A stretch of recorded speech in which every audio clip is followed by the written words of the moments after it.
Well, since we were together yesterday, and those of you who were here with us, I'm assuming we all have done something that's similar since we were here. For some of us, we did that longer than others. Some of us, we may have done it relatively interrupted, whereas others of us did this thing peacefully and blissfully. What am I talking about? Well, I trust we all slept since we saw each other. And I wonder last night when you slept, did you dream?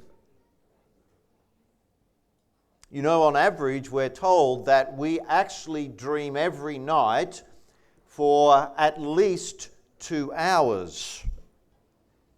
And you know that dreams sometimes can invoke differing emotions, joy, but we also can have dreams that are unpleasant, and such dreams can invoke other emotions.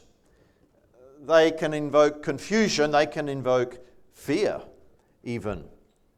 You might, for instance, awake mid-nightmare or even after a nightmare and even find physically your heart is racing.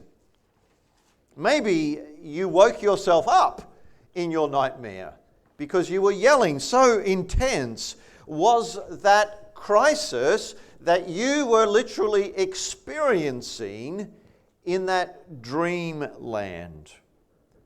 Well, this morning, in this chapter of Daniel, chapter 2, we're considering a dream that left King Nebuchadnezzar in a crisis, which in turn put the whole court in crisis, and then Daniel himself was caught in this crisis.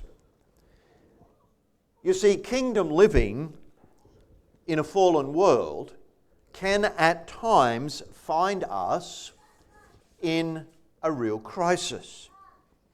And we saw yesterday that Daniel and his God-fearing 3 friends were placed in God's providence into a dark Babylonian culture. And even there they faced what we might say was a crisis for them in their youth.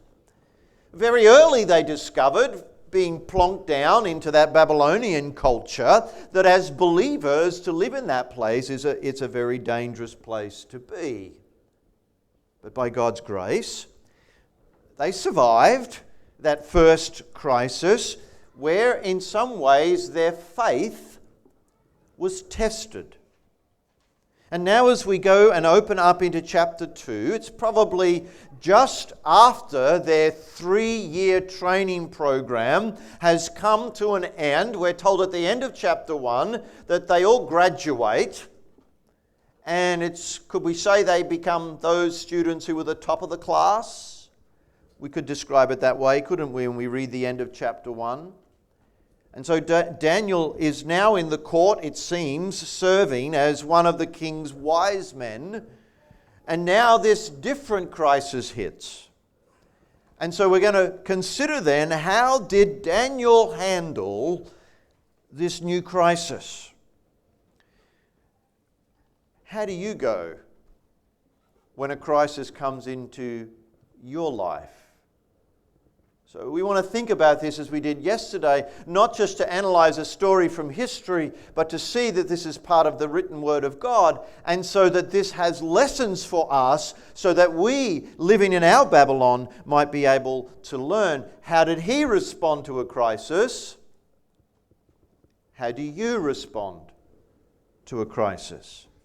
Those mounting pressures due to maybe a changing situation in your life, or something unexpected, an unexpected incident or event occurs and it seems to come out of nowhere and it hits you.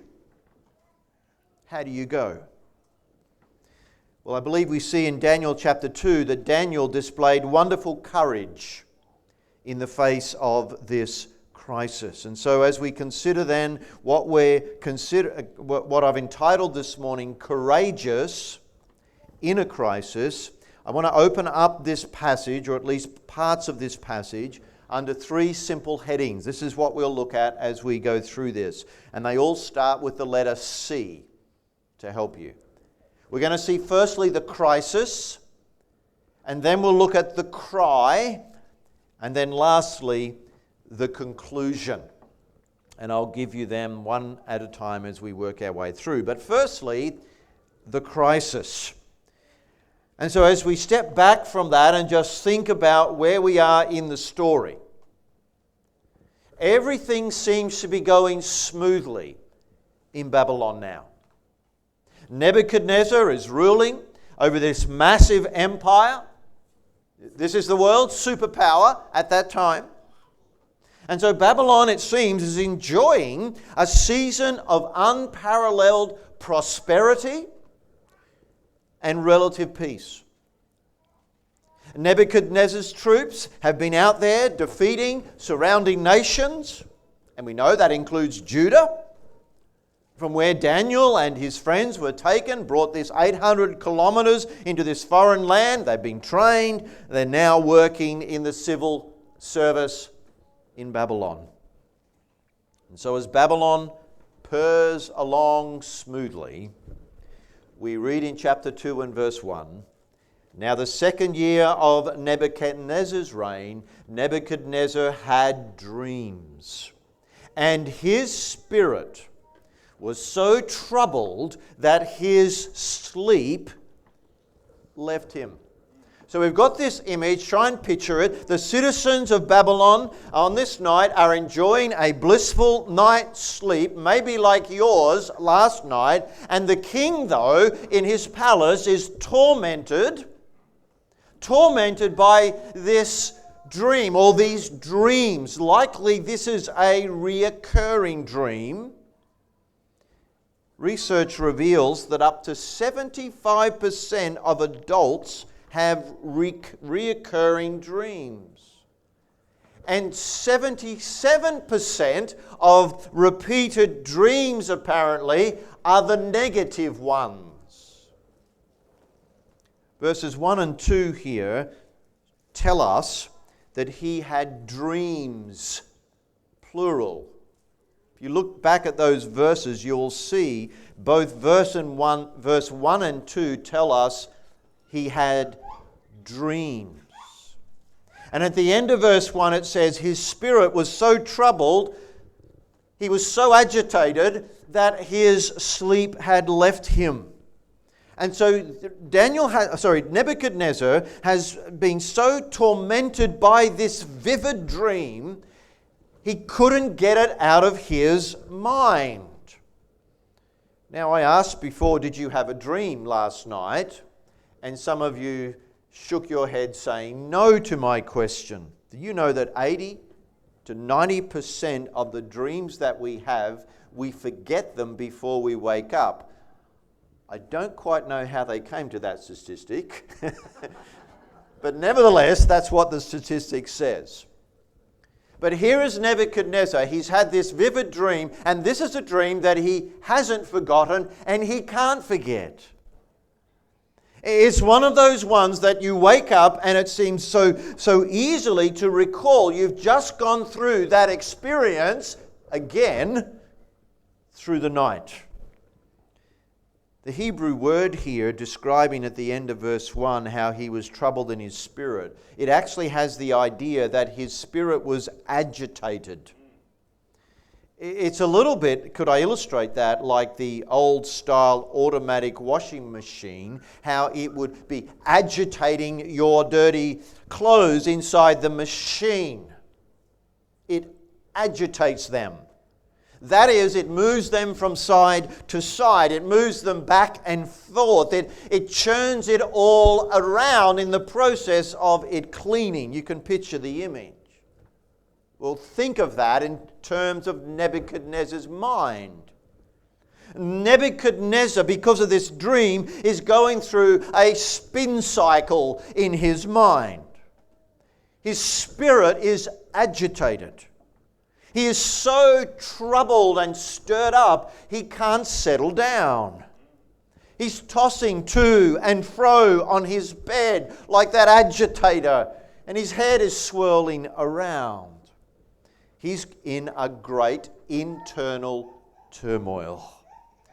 And this is indeed, for the king, Nebuchadnezzar, this is indeed a real crisis. This thing had robbed him of his precious sleep. He's so troubled, it says at the end of verse 1, that his sleep left him. He's sleep deprived. Some of you mothers know what sleep deprived is. Some of you fathers suffer a little bit of it, but probably not as much as the mum. And even as you get older, you struggle to sleep like you used to be able to do. Sleep deprivation. It's not a nice thing. It brings with it other consequences. And this has been Nebuchadnezzar's experience. And so what did he do in the middle of his crisis?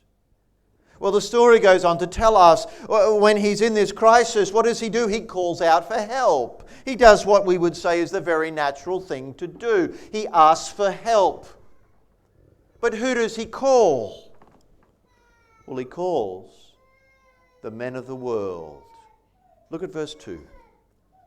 Then the king gave the command to call the magicians, the astrologers, the sorcerers, and the Chaldeans to tell the king his dreams. So they came and stood before the king. Who are these ones listed in verse 2? Well, we could summarize them as, these are the great men of the earth. These are the wise men of Babylon. They're the philosophers of the age, we might call them. These men were learned in sacred writings and literature. Some of these men were the ones who would look to the stars for knowledge and guidance. This is a pagan culture, remember. Some of them were involved in occult practices. The Chaldeans, these were guys who distinguished themselves as the wisest of the wise. And Nebuchadnezzar summons all these classes of priests, the priests of men, men skilled in wisdom and knowledge, that they might work together to advise him, to provide the answer to him in the midst of his crisis. And so as the story unfolds, let's just read our way through sections of this just to get it clear. Verse 3, it says, "And the king said to them, I've had a dream, and my spirit is anxious to know the dream. And the Chaldeans spoke to the king in Aramaic, O king, live forever. Tell your servants the dream, and we will give the interpretation." Now perhaps these guys have been there before. I mean, this is really not a difficult task for such wise men like this. Just tell us the dream, and we will explain the dream to you. Well, on this morning, they had a challenge like no other. Verse 5, the king answered and he said to the Chaldeans, "My decision is firm. If you do not make known the dream to me and its interpretation, you shall be cut in pieces, and your houses shall be made an ash of heap." Now that's a threat. If you can't tell me what my dream is, which I actually remember, and then tell me the interpretation, you will simply become body parts. And I will completely flatten and extinguish your home. That's a pretty clear threat. Verse 7, the story goes on, and they answered and said, let the king tell his servants the dream, and we'll give its interpretation. The king answered and said, I know for certain that you would gain time, because you see that my decision is firm. The king could see through these men. He understood that they're stalling for time. They heard what he said the first time, but they just tried it again. You see, it's not just the king that's in crisis. Now suddenly the king's court is in crisis. Again, follow the story with me. Verse 9, if you do not make known the dream to me There's only one decree for you. For you have agreed to speak lying and corrupt words before me till the time has changed. Therefore tell me the dream, and I shall know that you can give me its interpretation. And the Chaldeans answered the king and said, There is not a man on earth who can tell the king's matter. Therefore no king, lord, or ruler has ever asked such thing of any magician, astrologer, or Chaldean. It's a difficult thing that the king requests. And there is no other who can tell it to the king except the gods, whose dwelling is not with flesh. O king, live forever. But what you have asked is impossible for any man. Yes, they may have had brilliant intellects. These guys could theorize and they could pontificate. But when put to the test, they fell far short. They did not have the answer in their worldly wisdom, is the point that I want us to see.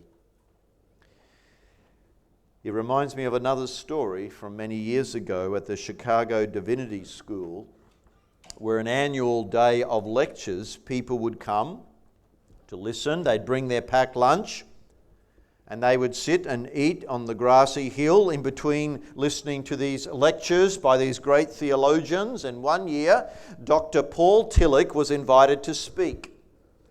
Tillich was a brilliant man. He had a great intellect. He lectured that day on the resurrection of Christ, giving his theory that the resurrection took place in the ecstatic experience of the disciples, something that happened in their minds prior to Peter's confession, but probably not something that belonged to the time after the death of Jesus. Tillich also said that the resurrection of the body, that was a symbol expressing the truth of essentialization, and that heaven and hell were to be taken seriously, but not literally. The lecture went on for about 2 hours, and it was given in a strong German accent, and then there was a question time. What we would call a Q&A. An old African-American preacher rose to his feet and he said this. He said, Dr. Tillich, I got a question. And the old preacher slowly lifted an apple out of his lunch bag and took a big bite. Mid-question. There's an embarrassing pause. And then he says, Dr. Tillich, my question is very simple, as he chews on his apple.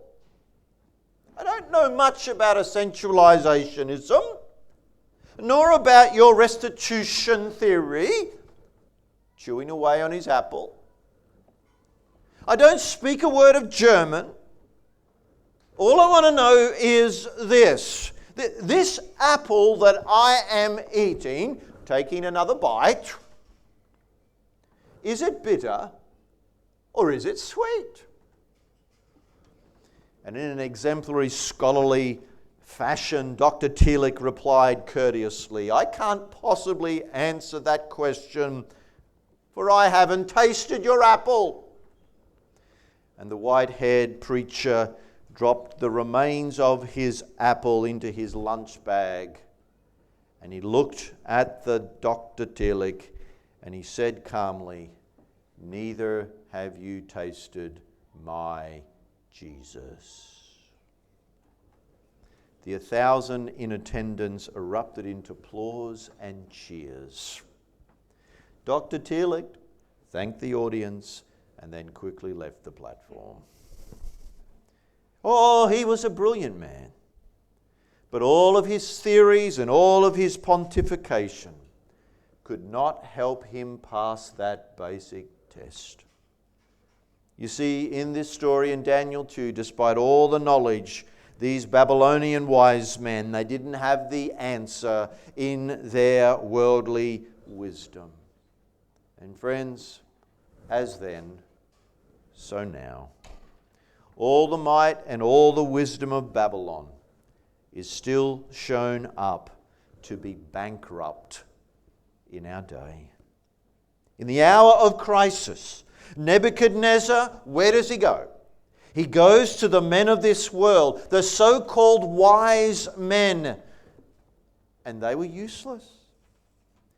And it seems to me, friends, that's right on this point. That this passage has something powerful to say to us here at the outset. As we think of our Babylon, as we think of the leaders in our day. A politician today may be swept into power in a wave of popularity with great optimism and bright hope for the future. And we're told that he has all the wisdom. He has all the insights to fix the economy and to rectify the imbalance with the environment or some other crisis. Surrounded by his experts. He's flanked on all sides by hand-picked wise men. We can have confidence for the future of our nation in the hands of men like this. And we wait 2 or 3 years and the truth emerges. Babylon wise men still do not have it. Here in this passage, Nebuchadnezzar says, "Send for the men. Surround me with the brightest and the best of minds." And I suggest you politicians still are calling for the same thing today. Send for the economists. Send for the scientists. Send for the strategists. Send for my advisors. Surround me with the brightest and the best minds of the day. It is what we could call the Nebuchadnezzar mindset. What did he find? The entire academic community was at its wits' end to give an answer to the king's simple question. The government was in crisis. And all the wisdom of Babylon, and for that matter we could say all the wisdom in Washington, all the wisdom in London, all the wisdom in Canberra, is shown to be absolutely bankrupt. What a lesson this is here for us.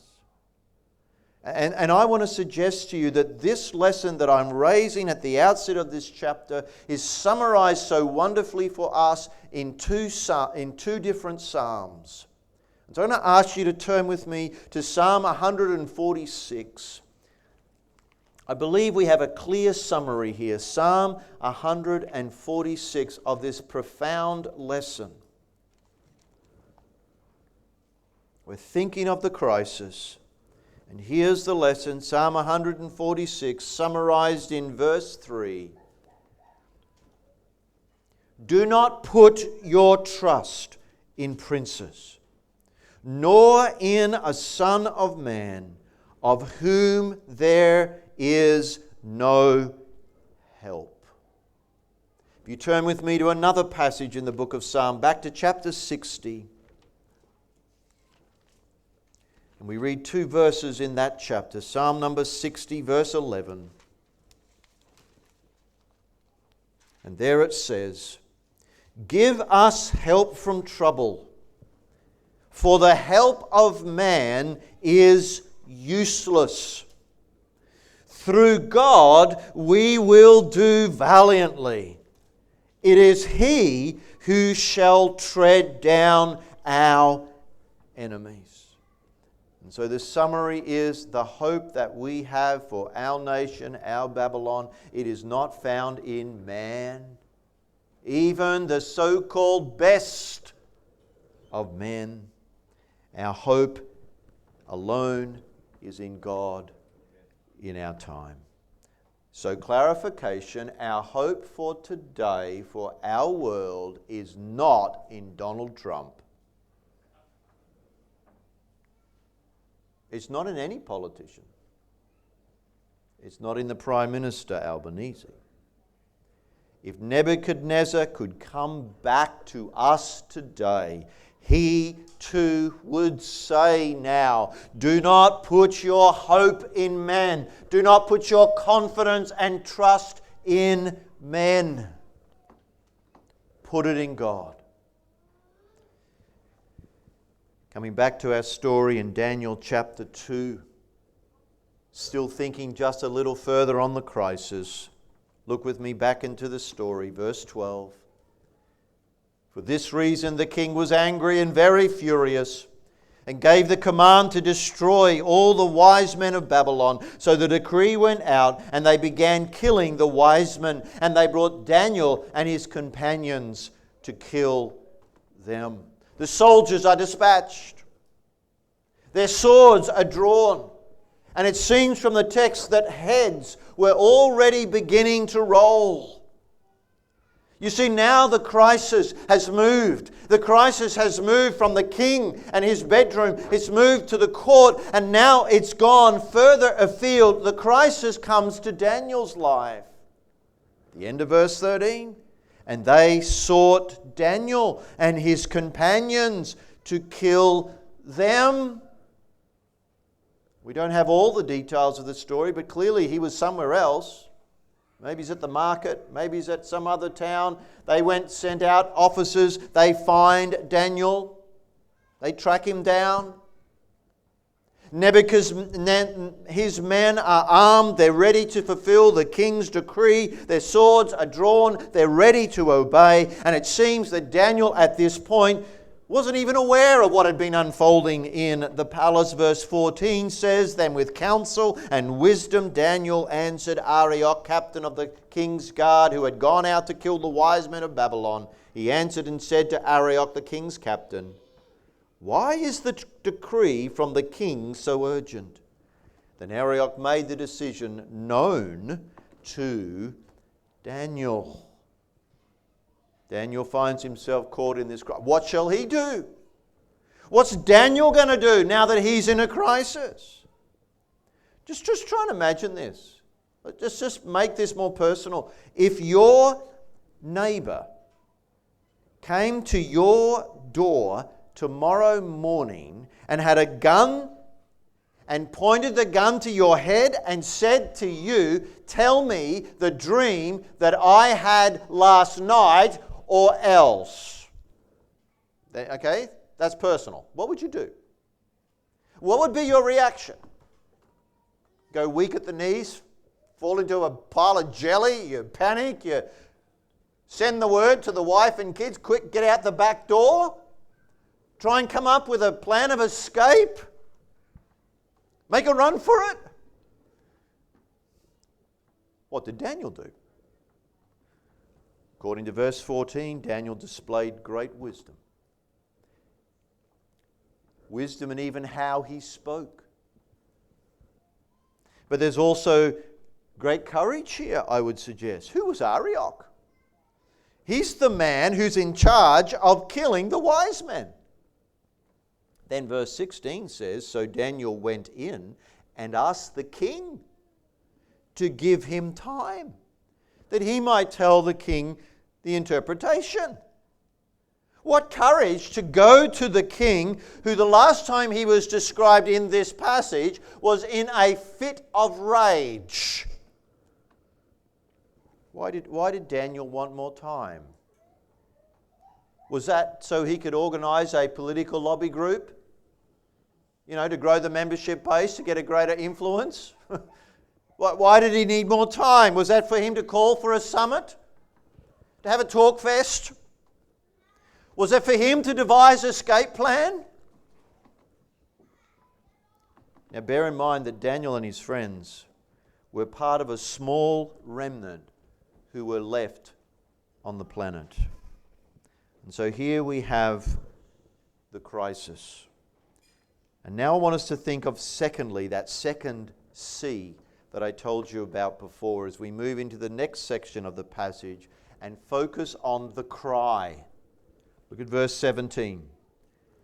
And Daniel went to his house and made the decision known to Hananiah, Mishael, and Azariah, his companions, that they might seek mercy from the God of heaven concerning this secret, so that Daniel and his companions might not perish with the rest of the wise men of Babylon. As I just said, there is a small remnant of God's people left on the planet.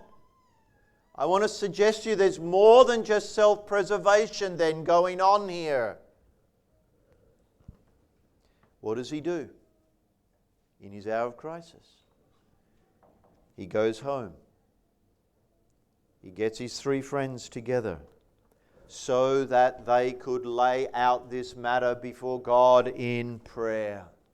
Daniel shares the problem with these trusted friends, and these young men unite together on their knees. Why? Because they knew who was in charge. So verse 18, we could simply say, is telling us what happened was united prayer. They had a prayer meeting. That was their focus in gathering in Daniel's house. It's not to plan an escape route. It was not to come up with some political solution of how to generate a movement to resist the government. No, they gathered in Daniel's house to pray. They cried to the God of heaven. Potentially when fear could grip his heart, Daniel, by reflex, turned to God. Daniel found friends with whom he could pray. Daniel, you see, had picked his friends carefully. Remember, he's probably still a teenager, but he prayed with his friends. Oh, what a lesson just here. A lesson for those of you who are younger. This is a wonderful thing to imitate when you're young, but this is a wonderful thing whatever your age. Choose your friends, and choose your friends as those ones whom you can pray with. Not just ones who like the same things you do. They like the same sport, or they like the same food, or whatever. True friends. Pray together. You know, the natural place, of course, for us under the new covenant to do this is in a healthy local church, right? True friends. Members together in the house of God. Pray together. Have we trials and temptations? Is there trouble anywhere? We should never be discouraged. Take it to the Lord in prayer. You see the contrast that I put before you in this session so far. In this crisis, Nebuchadnezzar, where did he go? He went to the wisdom of this world for help. But Daniel went to the wisdom that is above. And it was in the place of prayer that God's mind was made known to Daniel. Look at verse 19. Then, they've just been praying. Then the secret was revealed to Daniel in a night vision. So Daniel blessed the God of heaven. Maybe Daniel slept, and that's when God gave to him that night vision. Perhaps it was even during a dream. We don't have all the details. But I just want you to see this contrast. Here is Nebuchadnezzar. He couldn't sleep in the grip of his crisis.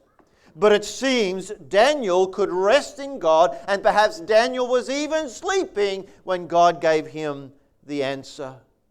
Daniel trusted in, Daniel waited upon the sovereign Lord.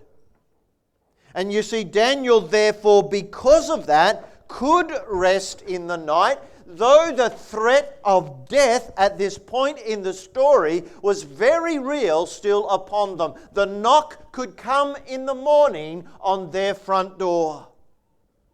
And in the midst of his crisis, Daniel believed in a sovereign God. And Daniel rested his head on his pillow. Reminds me of that quote by Spurgeon where he says, "The sovereignty of God is the pillow upon which the child of God can rest his head at night, giving perfect peace." Daniel trusted in the Lord, who is the Lord, and therefore he prayed to the sovereign Lord. And having prayed, he rested and he waited upon the sovereign Lord at a time of great uncertainty. And yet it was in the face of crisis. In the palace, we've got agitation. We've got that image, tossed to and fro, sleepless through the night, crying out to the wise men of the world. And Daniel's crisis, he goes home calmly. He calls a prayer meeting. And there he and his friends cry out to the God of all wisdom.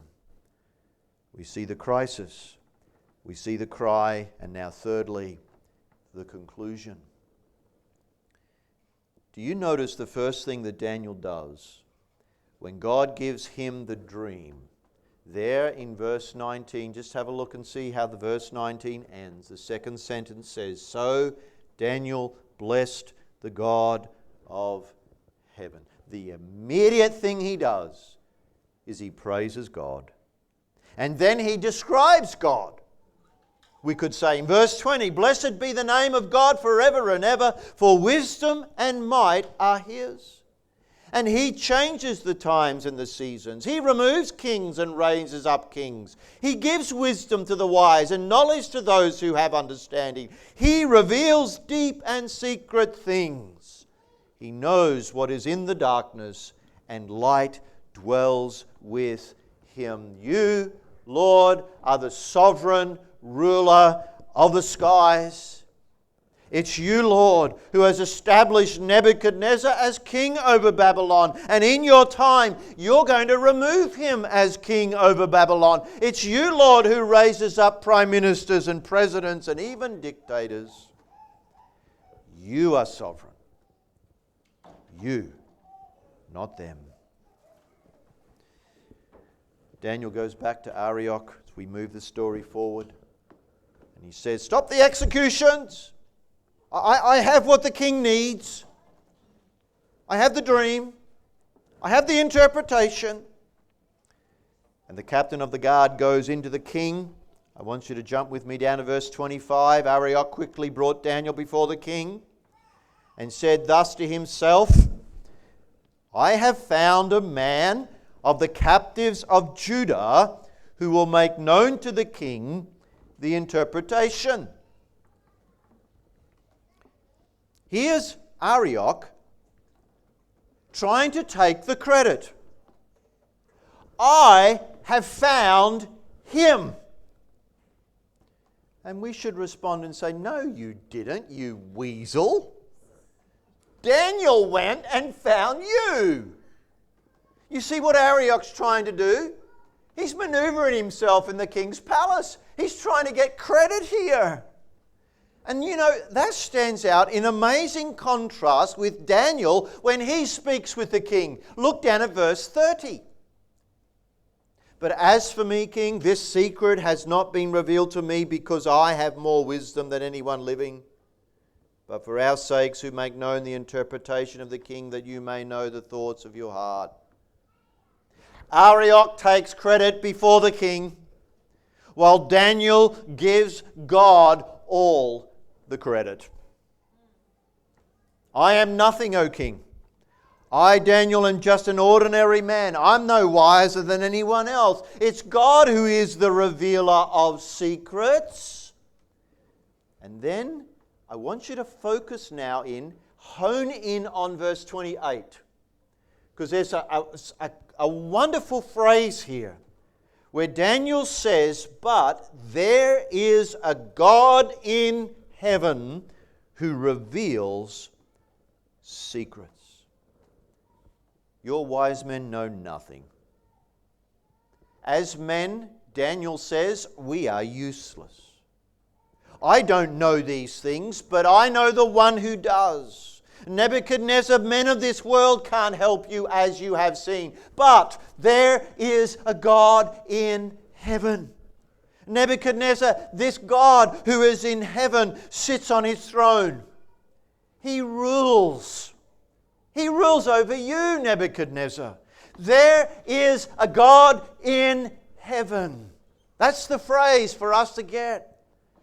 Daniel boldly proclaimed before the most powerful man on the planet that there is a God in heaven, and that God is truly God. He is the sovereign Lord. And so here, Daniel, even as he stands before the Babylonian king, who could command in a moment the removal of his head, but Daniel maintained confidence in the God who is in control. This God had ordained your days, Nebuchadnezzar. He actually has predetermined the exact length of your kingdom and planned all the future of all the kingdoms to come. There is a God. And there's a God. Where is He? He's in heaven.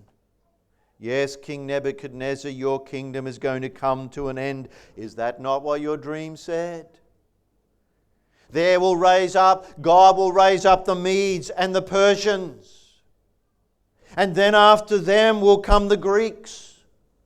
And then God will bring in a period when it's the Roman Empire. And then in the dream, this strange little thing, there's a stone. A stone seemingly coming out of nowhere. That is who existed before all time. And that stone, will become then like a mighty mountain, and His kingdom will spread out into the entire earth, and no one will be able to stop Him. His kingdom will last forever. And we know, don't we, who that is. How will that happen? How will all of these changes of empire happen after Nebuchadnezzar has gone? How will it happen? There is a God in heaven. And friends, ultimately, this is the reason why Daniel was so courageous in his crisis. Because he knew there is a God in heaven. And Daniel knew that God personally. Daniel walked by faith with that God. Daniel trusted in this sovereign Lord. That was evident in their united prayer. Daniel lived his life knowing the fact of it, from a youth even to his latter days, that there is a God in heaven. Therefore, he could not compromise, as we saw yesterday in chapter 1. And now we see in chapter 2 that Daniel lived his life knowing the truth of this matter, that his God could not be hamstrung by men. Not even one man, not even the most powerful man on the planet at that time. Because his God is truly God, that He is sovereign. And therefore, Daniel could be courageous in his crisis. Daniel could shine in the midst of the darkness because he knew that there is a God in heaven. And friends, this is the key, could we say, for each of us as we wrestle with what it means to engage in kingdom living in a fallen world. For it is in such a world that we all experience in various forms what we might call a crisis. We all have trials, we all have temptations, we all have seasons and situations that are difficult. Maybe it's a sickness, or it's a relationship. And so this chapter, Daniel chapter 2, it has a tremendous lesson for us that helps us living in our Babylon. What's the lesson we learn from chapter 2? Well, there are perhaps many lessons, but in at least this one, in the face of a crisis, do not turn to the men of this world. Turn to the God of heaven. Cry out to Him. Pray to Him. Trust in the sovereign ruler of the universe like Daniel did. Trust in the God of heaven. Live knowing that there is a God in heaven. That is Daniel's expression. Not there was, not there will be, but there is a God in heaven. Some of you here this morning, as you hear that truth, is that a frightening thought to you? That your crisis is that you're actually under this God's condemnation? That's the worst crisis of all. That this God, He is in heaven, but He sees you on earth. He sees everything about you. Don't trust in yourself to get right with Him. Don't put confidence in man, not just another man, yourself. Don't put confidence in your wisdom or your thoughts or your ideas or your knowledge. Cry out to the God of heaven. This God in heaven is also the God of love and the God of forgiveness, the God who can take away all your sins. But you must know His Son, that one referred to in the dream, I believe, as the reference to the stone that would come, the King that would come of this kingdom that will never end. Turn from your sin. Trust in this Christ who died for sinners. And when we who are the people of God, and it's going to happen, when we stare at our next crisis in the face, may we not move quickly into the spin cycle. May we not be those that are all agitated with our minds so troubled that we become so completely consumed in that sin, in that situation, that we are sleep deprived. May we find our friends, true friends, and ask them to pray with us. And ask them to pray for us. Gather with God's people. They're our true friends. May we then together turn to the one who is the sovereign God over that crisis. Your health concerns, your parental struggles, a difficult marriage, a rebellious child, a loss of a loved one, an uncertain future at work, a recent diagnosis, whatever it is. Ever remembering that there is a God in heaven, as Romans 8:28 says, and this God is working all things together for the good of those who love God and to those who are the called ones according to His saving and sovereign purpose. I doubt that Nebuchadnezzar ever forgot his dream. And you and I must not either. Never forget what it teaches us about God and this world. Never forget there is a God in heaven. Let's pray.